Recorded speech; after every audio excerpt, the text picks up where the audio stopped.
नमस्कार, मेरा नाम आरती है। आज हम चरक संहिता उत्तरार्ध के पंचकर्मीय सिद्धि अध्याय के विषय में चर्चा करेंगे।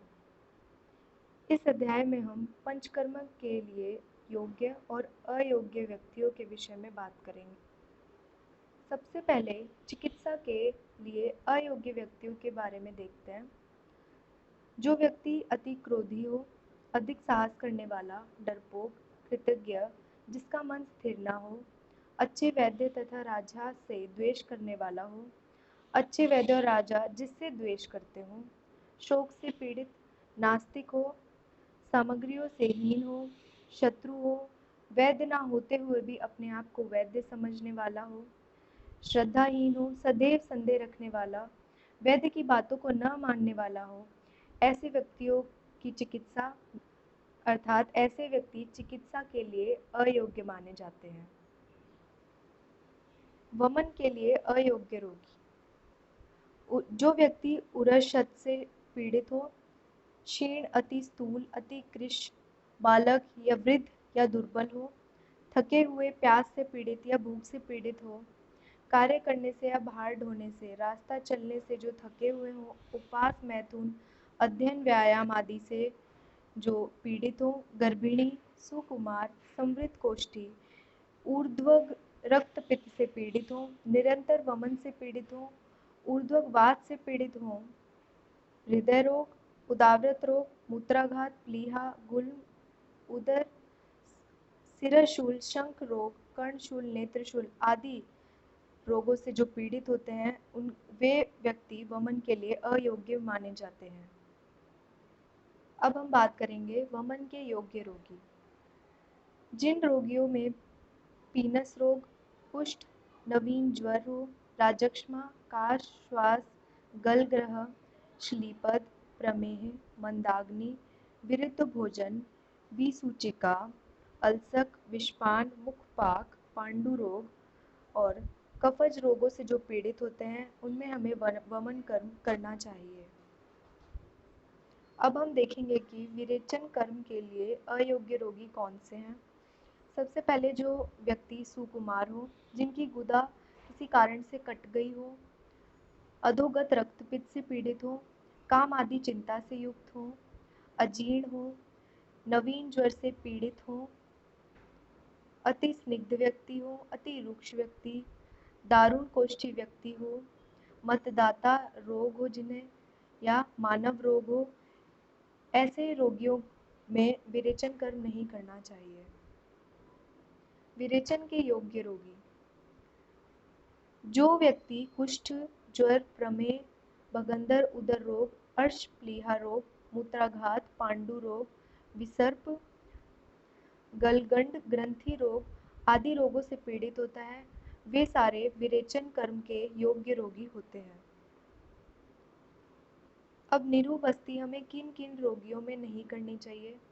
सबसे पहले जो अजीर्ण से पीड़ित हो, अति स्निग्ध हो, जिन्होंने स्नेह पिया हो, उत्कृष्ट दोष हो, सवारी पर चलने से जो थके हुए हों, दुर्बल हों, जो श्रम से पीड़ित हों, अति कृश व्यक्ति हो, भोजन और जल के बाद ली गई बस्ती, वमन और विरेचन के बाद और नस्य लेने के बाद हमें निरूबस्ती नहीं करनी चाहिए।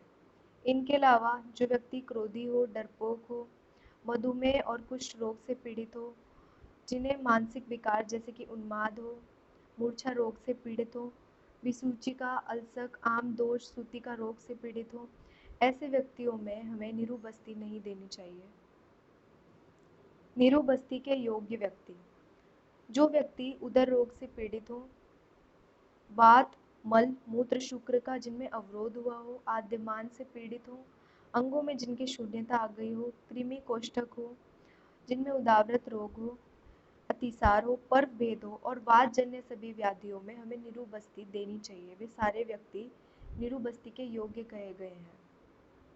अनुवासन बस्ती के लिए कौन कौन से व्यक्ति अयोग्य कहे गए हैं।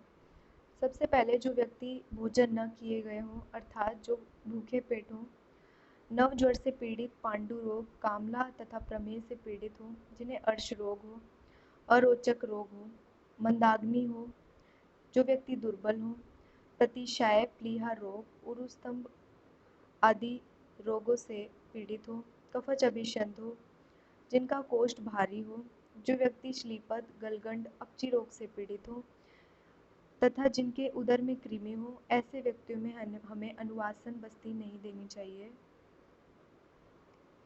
जिन व्यक्तियों का शरीर रूक्ष हो, तीक्ष्ण जठराग्नि हो, केवल वात रोग से पीड़ित जो व्यक्ति हों, नीरु बस्ती के जो योग्य व्यक्ति हैं, वे सभी अनुवासन बस्ती के भी योग्य कहे गए हैं।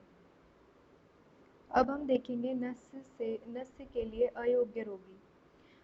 जो व्यक्ति अजीर्ण से पीड़ित हो, तत्काल भोजन किए हों, जिसने स्नेह मद्य या जल पिया हो या फिर उनके पीने की इच्छा हो, फिर से जो सिर से स्नान किए हो, भूख से पीड़ित व्यक्ति हो, तृष्णा से पीड़ित हो, श्रम से पीड़ित हो, शस्त्र तथा डंडे आदि से आघात किए हुए व्यक्ति, मैथुन व्यायाम व मदपान से कांत व्यक्ति हो, नव ज्वर व शोक से पीड़ित हो, विरेचन के बाद, अनुवासन बस्ती के बाद गर्भिणी हो, नूतन प्रतिशय या बिना समय अर्थात शीतकाल में जो व्यक्ति हो, उनमें नस्य हमें नहीं देना चाहिए, अर्थात वे नस्य के लिए अयोग्य व्यक्ति कहे गए हैं। शिरोविरेचन के लिए योग्य रोगी।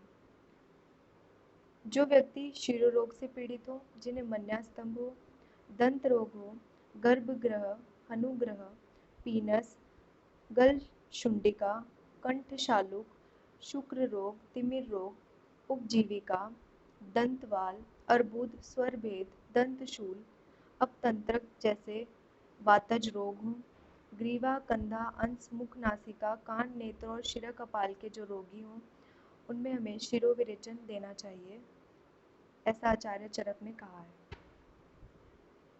अब हम बात करेंगे नस्य देने का सबसे सही काल कौन सा है। सामान्यतः प्राविट, शरद व बसंत ऋतु को नस्य का प्रयोग का सबसे सही काल माना गया है, परंतु यदि अत्यंत आवश्यक हो तो हेमंत, ग्रीष्म और वर्षा ऋतु में भी इसका प्रयोग किया जा सकता है। ग्रीष्म ऋतु काल में प्रातः काल या शीतल स्थान में या फिर जल आदि से स्थान को शीतल बनाकर हम नस्य दे सकते हैं। हेमंत ऋतु में दोपहर के समय उष्ण स्थान में या अग्नि का सही प्रकार से प्रबंध कर कर हम नस्य दे सकते हैं। वर्षा ऋतु में जब आकाश में बादल न हो, ऐसा समय देखकर हम नस्य दे सकते हैं। अंत में मैं हमारे शिक्षक गणों का धन्यवाद करना चाहूँगी। उन्होंने इस कार्य को करने में हमारी मदद की। धन्यवाद।